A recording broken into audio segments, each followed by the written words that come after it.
অভিযুক্ত আমার স্বামী মোলায়েম হোসেন বর্তমান বাংলাদেশ পুলিশ বাহিনীর এএসআই পদে কক্সবাজার জেলায় 8 APBN জামতলী ক্যাম্পে কর্মরত আছেন। আমি ষষ্ঠ শ্রেণীতে পড়ালেখা করার সময় মোলায়েম হোসেন আমাকে বিয়ে করার জন্য আমার পরিবারকে নানা কৌশলে ভয়ভীতি দেখায়। তৎকালীন সময় আমার বাবা প্রবাসে থাকার কারণে আমার মা ও আত্মীয় স্বজন একমত হয়ে বিয়ের বিষয়ে সিদ্ধান্ত নেন। 2001 সালে বেকার থাকা অবস্থায় মোলায়েম হোসেন তখন কিছুই করত না। আমার পরিবার তার সকল খরচ বহন করত। এরই মধ্যে 2003 সালে কনস্টেবল পদে তার পুলিশ বাহিনীর চাকরি হয়। তার ডিপি নম্বর 8303064820। চাকরির সুবাদে চট্টগ্রাম, চাঁদপুর সহ বিভিন্ন স্থানে একসঙ্গে ছেলে মেয়েদের নিয়ে বসবাস করি। ভালো মতোই আমাদের সুখের ঘর সংসার চলছিল।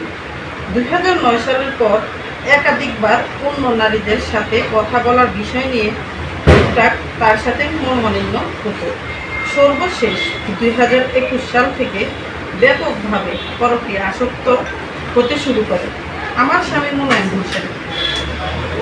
আমার প্রথম সন্তান SSC দ্বিতীয় বর্ষের শিক্ষার্থী, ছেলে দশম শ্রেণীর শিক্ষার্থী, দ্বিতীয় ছেলে দশম শ্রেণীর শিক্ষার্থী, তৃতীয় ছেলে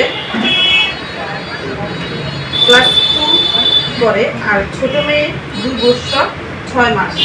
বিপত্তিবাদে যখন ছোট মেয়েকে নিয়ে 2021 সালে করোনাকালীন সময়ে করোনায় আক্রান্ত থাকা অবস্থায় আমাদের ভুলবশত ছোট মেয়েকে কনসিভ হয়। এই বিষয়টা মোলায়েম ভালোভাবে নেয়নি। সে আমাকে বাচ্চা নষ্ট করতে বলে। সে সহ আমি এই বিষয়ে চাঁদপুর গাইনি বিশেষজ্ঞ ডাক্তার ফাতেমা বেগম এবং ডাক্তার লতিফা নাসরিন এবং সিনিয়র নার্সের সাথে পরামর্শ নেই। তখন ডাক্তার ও নার্স আমার শারীরিক অবস্থা পর্যালোচনা করে দেখে বাচ্চা নষ্ট করতে গেলে আমার শারীরিকভাবে বড় ধরনের ঝুঁকি রয়েছে এবং তাকে বলে এক পর্যায়ে ডাক্তারদের সাথে তার সাথে অনেক কথাবার্তা ঝগড়ার মতো হয়ে যায়। তখন ডাক্তার বলে যে তুমি তাকে ঢাকায় নিয়ে সম্পূর্ণ টেস্ট করিয়ে আনো, তারপর আমি বাচ্চা নষ্ট করে দেব। তাই আমি বাচ্চা নষ্ট করিনি। তার কথা মতো এটাই আমার বড় অপরাধ।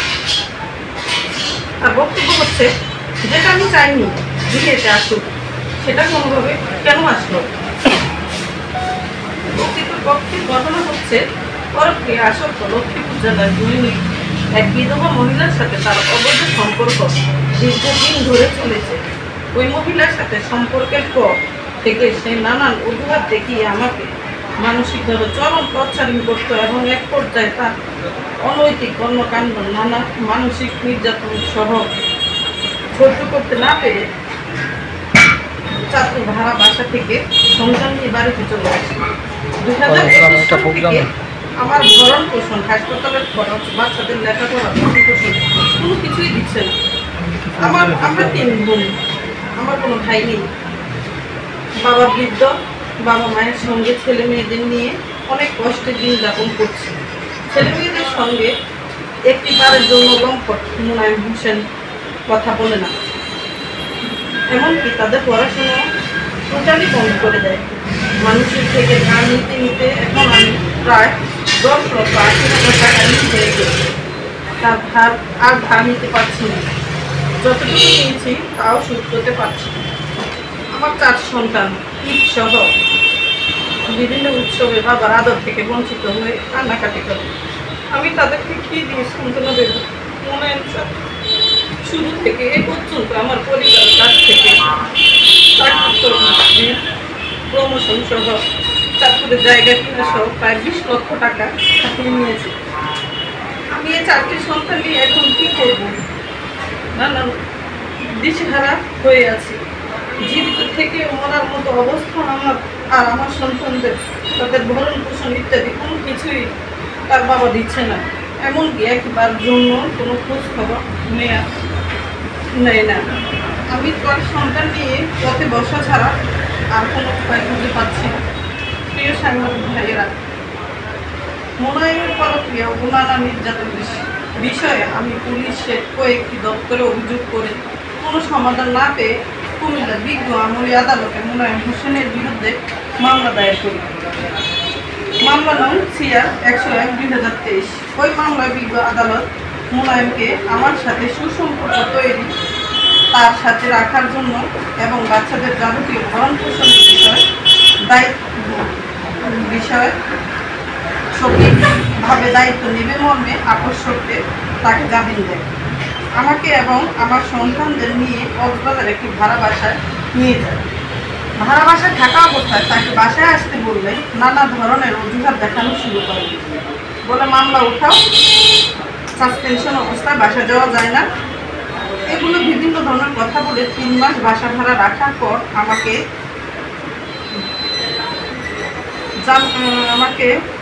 জানান তার ঢাকা APBN পুলিশে 2 মাসের ট্রেনিং আছে, এই বলে আমাকে বাবার বাড়িতে পাঠিয়ে দেয়। বাসা ভাড়া ছেড়ে দিতে হবে বলে আমাকে বাড়িতে পাঠিয়ে দেয়। তার সাথে ঢাকায় নিয়ে যেতে বললে আমাকে ট্রেনিং শেষে নিয়ে যাবে বলে আশ্বাস দেয়। 2 মাস পর তাকে বাসা নিতে বললে আমাকে অকথ্য ভাষায় গালাগালি করে এবং আরও বিভিন্ন ধরনের কথা যা আমি ভাষায় প্রকাশ করতে পারবো না এবং এখানে উচ্চারণ করতে পারবো না। সে কোনো স্বার্থ পূরণ না করায় আমি আবার অভিজ্ঞ আদালতে শরণাপন্ন হই, যার মামলার নং CR-1408/2024। আদালত মামলাটি আমলে নিয়ে তার বিরুদ্ধে গ্রেপ্তারি পরোয়ানা জারি করে, অথচ মুনায়েম ক্ষমতার দাপটে গ্রেপ্তার না হয়ে আমাকে বিভিন্ন মাধ্যমে হুমকি দিয়ে যাচ্ছে। কয়েকদিন আগে আদালত থেকে জামিন নিয়েছে শুনেছি। বর্তমানে বিভিন্ন লোক মারফতে বলে বেড়াচ্ছে আমাকে ডিভোর্স দিয়ে দিয়েছে, অথচ আমি এই ধরনের কোনো কাগজপত্র এখনো পর্যন্ত পাইনি। সে একজন পুলিশ কর্মকর্তা হয়ে বেআইনিভাবে আমাকে হয়রানি করে যাচ্ছে। আমার সন্তানদের ভবিষ্যৎ এবং আমার নিরাপত্তা সংক্রান্ত বিষয় বর্তমান সরকার মাননীয় প্রধান উপদেষ্টা ও মাননীয় পুলিশের IGP মহোদয় এর নিকট আকুল আবেদন করছি। অভিযুক্ত মুনায়েম পুলিশ সদস্যের বিরুদ্ধে তদন্ত করে তার বিরুদ্ধে প্রয়োজনীয় ব্যবস্থা গ্রহণ করার দাবি জানাচ্ছি। বর্তমানে ASI মুনায়েম হোসেন কক্সবাজার জেলার জামতলী ক্যাম্পে APBN কর্মরত আছেন। উপস্থিত সকল সাংবাদিকদের প্রতি কৃতজ্ঞতা জানাচ্ছি। এতক্ষণ ধরে ধৈর্য সহকারে আমার বক্তব্য শুনেছেন এবং আপনাদের লেখনীর মাধ্যমে যেন একজন গল্পর পুলিশ সদস্যের সর্বোচ্চ শাস্তি নিশ্চিত হয়। আইনের রক্ষক হয়ে সে তার সন্তান ও স্ত্রীর উপর যে অমানবিক অত্যাচার করে চলেছে তার থেকে সাধারণ মানুষ কোনো সেবা পাবে কিনা বিশ্বাস করতে পারছি না। আমি আশা করি আমার বিষয়টা আপনারা আন্তরিকভাবে আপনাদের বিভিন্ন সংবাদ মাধ্যমে তুলে ধরবেন এবং আমার অসহায় পরিবারটিকে মুনায়েমের অত্যাচার থেকে বাঁচাবেন। সকলকে আপনাদের প্রতি কৃতজ্ঞতা প্রকাশ করছি এবং ধন্যবাদ জানিয়ে আমার বক্তব্য শেষ করছি। আল্লাহ হাফেজ। 2021 সাল থেকে আমার ছোট বোনকে নিয়ে ঝামেলা, যদিও আমি এই বিষয়টা জানতাম না, পরে আমার জিজ্ঞাসা করার পরে আমি আমাকে বলে যে আমাদের বাসায় নতুন মেহমান আসবে, বাবা আপত্তি করে ফোন দিয়ে যাবো, কেন তুমি আপত্তি করো, কি সমস্যা, কোনো সমস্যা নেই, তুমি বাসায় আসো, আমার তোমার সাথে কথা বলবি। পরে আমার বাবা আমাদের বলে যে তোদেরকে আমি 1 পয়সা দেবো না যদি তোরা বাসাটা নষ্ট না করো। আমার বাবা আমাকে ডিরেক্ট করে, আমার বাসায় তখন কথা বলে। পরে আমি বাবার কোনো জবাব না দিয়ে আমি কল কেটে দিই। তারপর আমার সাথে জিজ্ঞাসা করি যেমন কি হয়েছে, কাহিনী কি করে। আমার বাবা বলতেছে যে বাচ্চা নষ্ট করে ফেলার জন্য আমার শারীরিক কন্ডিশন ভালো। পরে আমি আর আমার বাবাকে কোনো না বলে পরে ফোন দিয়ে বলে যে তোদেরকে আমি আর 1 পয়সাও দেবো না, তোদের জীবন যেমনি সেমনি যারা। পরে আমার মেয়ে রাগ করে বা অভিমান করে বাসা থেকে চলে যায়, আমার বাড়িতে চলে আসি। আমার বাড়িতে চলে আসি, আসার পর থেকে আমার বাবা আমাদের 1 পয়সাও দেয় না। বড় কিছু হয়েছে আমাদের কোনো খোঁজখবরই নেই না। আমরা যখনই ফোন দিতাম তখনই আমার বাবা আমাদের কল রিসিভ করতো না, করলেও হ্যালো হাই শেষ, কথাবার্তা শেষ, ওইটা দিত। পরে যখন ঝামেলা শুরু, তখন আমি মাধ্যমিক সরকারি বালিকা উচ্চ বিদ্যালয়ের 10ম শ্রেণীর ছাত্রী। পরীক্ষার আগের দিন যখন আমি আমার বাবারে ফোন দিই যে বাবা আমার কালকে পরীক্ষা, আমার বাবা বলছে হ্যাঁ ঠিক আছে, তো পরীক্ষা তুমি পরীক্ষা দাও। আমার বাবা আমার কোনো পরীক্ষার বিষয়টা কোনো আমাদের নাই। পরে যখন আমি কলেজে ভর্তি হবো, আমার বাবা যখন আমি বলছি আমি কলেজে ভর্তি হবো, কুমিল্লা সরকারি কলেজে আমার অ্যাপ্লাই আসছে, আমি এখানে টিকে গেছি। পরে আমার বাবা বলছে তোমার পড়াশোনা করার দরকার নাই, তুমি তো বিয়ে দাও, তোমার পড়াশোনা করতে হবে না, তুমি বাসায় বসে থাকো, তোমার মা বাবা তোমাকে বিয়ে দিয়ে দেবে, আমার দায়িত্ব সেটা, আমি যতটুকু তোমাকে পড়ানো ততটুকু তোমাকে পড়ে। তারপর থেকে বাবার আর কখনোই মানে পূর্ণ দিই নেই, কথাবার্তা বলি নেই, বোন পর্যন্ত আমার বাবা আমাদেরকে দেয় না। তারপর আমার ভাইয়ের ব্যাপারে কথা বলছে, আমার ভাইয়ের তো গ্রামের মধ্যে আড্ডা উমিতে উচ্চ বিদ্যালয়ে পড়াশোনা করে, ওর যাবতীয় কোনো খরচ চাইলে আমার বাবা বলতো যে না আমি তোমাদেরকে কোনো খরচ দিতে পারবো না, ওরা বলতো যে ইয়া করতে কাজ শিখতে বলবো, ওই কাজ শিখলে ভালো হবে, আমি কোনো পড়াশোনা চালাতে পারবো না। পরে জানতে পারি যে আসলে আমি পরফি আসক্ত হওয়ার কারণেই আসলে আমাদের উপর থেকে আবার ভরণ পোষণ হইতে আমাদের দায়িত্ব কর্তব্য সব শেষ। তারপরে বাবারে ফোন দিয়ে 2 মাসের পরে আবার যে বাবা আমার তো ড্রপ গেছে, সমস্যা নাই, আমি আবারও অ্যাপ্লাই করতে পারবো, আমার স্যাররা বলতে জানি অ্যাপ্লাই করলে আমি ইয়ে করতে পারবো, কলেজে ভর্তি দিতে পারবো, সমস্যা নাই। আমার বাবা আমার ডাইরেক্ট বলতো পড়াশোনাই করার দরকার নেই, তোমার পড়াশোনায় আমি তোমার একটা পয়সাও দিতে পারবো। তারপর থেকে অবশ্য বাবার কাছে আমার এখন আপনাদের কাছে একটাই প্রশ্ন যে পরকীয়া নারীর জন্য কেন আমরা 4 ভাই বোন ভুগবো, কেন আমরা 4 ভাই বোন ভুগবো, আমার পরকীয়া নারীর জন্য কেন আমাদের বাবার অধিকার থেকে আমরা বঞ্চিত হবো? আমরা এটার অধিকার চাই, আমার বাবা আমরা ফিরে পেতে চাই, আমার বাবাকে আমরা এখনো ভালোবাসি, কিন্তু আমার বাবা কেন আমাদের উপর থেকে এভাবে এত অত্যাচার, মানবিক অত্যাচার করতেছে কেন? আমরা আমার বাবার এখনো চাই যে আমার বাবা আসুক, এসে আমাদের সাথে কথা বলুক, আমাদের সাথে আগের মতো সংসারটা করুক, 20 বছর খুব সুন্দর মতো আমাদের সংসারটা গেছে।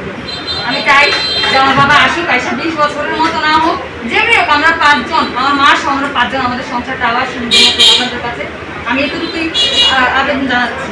আমি 10ম শ্রেণীতে পড়ি। আমার বাবা মোহাম্মদ মোনায়েম হোসেন, তিনি একজন পুলিশ সদস্য। যখন আম্মুর সাথে ঝগড়া হয়ে আমরা নানা বাড়িতে চলে আসি, তারপর আম্মু স্কুলে যায়, আপুকে নিতে করে আমাকে 8ম শ্রেণীতে ভর্তি করে।